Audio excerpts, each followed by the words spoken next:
Hi friends, இன்றைக்கி வந்து நம்ம ஆந்திரா ஸ்டைல் பருப்பு பொடி பண்ண போகிறோம். வாங்க பண்ணலாம். ஒரு கப்பு வந்து உடச்சக்கடலை எடுத்திருக்கேன்.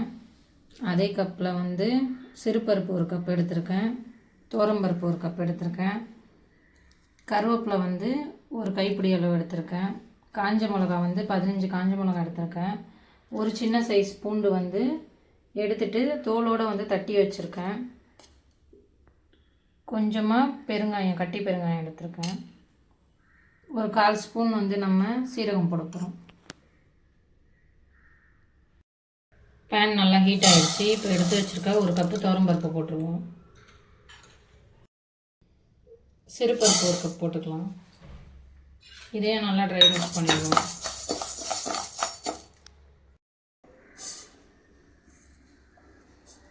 ட்ரை ரோஸ்ட் ஆகிடுச்சு. தட்டில் கொட்டி ஆற வைப்போம். அடுத்தது எடுத்து வச்ச பொட்டுக்கடலை போட்டுருவோம். இதையும் ட்ரை ரோஸ்ட் பண்ணிடலாம். பொட்டுக்கடலையே ட்ரை ரோஸ்ட் பண்ணிட்டேன். இப்போ இதை தனியாக போட்டுக்கிறேன்.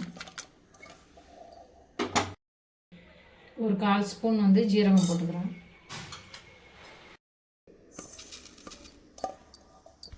வச்சுருக்க மிளகாவை இதையும் நல்லா ட்ரை ரோஸ்ட் பண்ணிடுவோம்.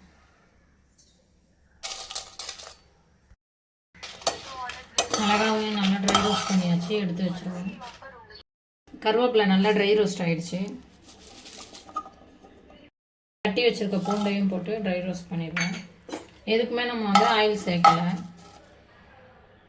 இப்போ ட்ரை ரோஸ்ட் பண்ணிட்டோம். அதையும் பிளேட்டில் மாற்றியாச்சு. இப்போ வந்து அது பெருங்காயம் போட்டுக்கலாம். இப்போ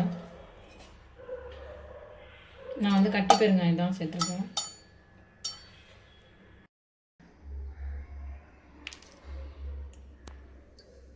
பெருங்காயம் நல்லா பொரிஞ்சிடுச்சு, எடுத்து வச்சாச்சு. ஒரு ஸ்பூன் வந்து இந்த ஹீட்டான கடாயிலே போட்டு நம்ம வறுத்துருவோம். கேஸ் ஆஃப் பண்ணிவிட்டு வறுத்துடலாம். உப்பையும் கொட்டிட்டோம். எல்லாமே ஆற வச்சு நம்ம அரைச்சிருவோம். இப்போ போய் ஆற வச்சுட்டு வந்துடலாம். எல்லாத்தையும் ஆற வச்சதை இப்போ மிக்ஸி ஜாரில் மாற்றிடலாம்.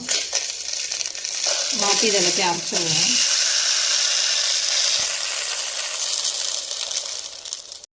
அரைச்சி எடுத்துருவோம்.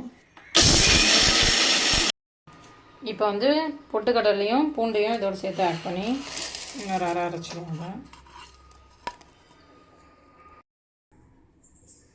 பொடி அரைச்சாச்சு. நல்லா இந்த அளவுக்கு நைஸ் பவுடராக இருந்தால் ஓகே.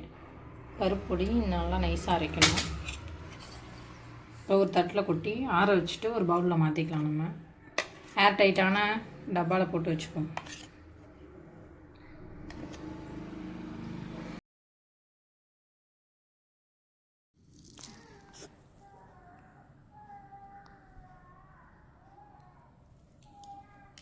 அதே மக்கள் கம்மி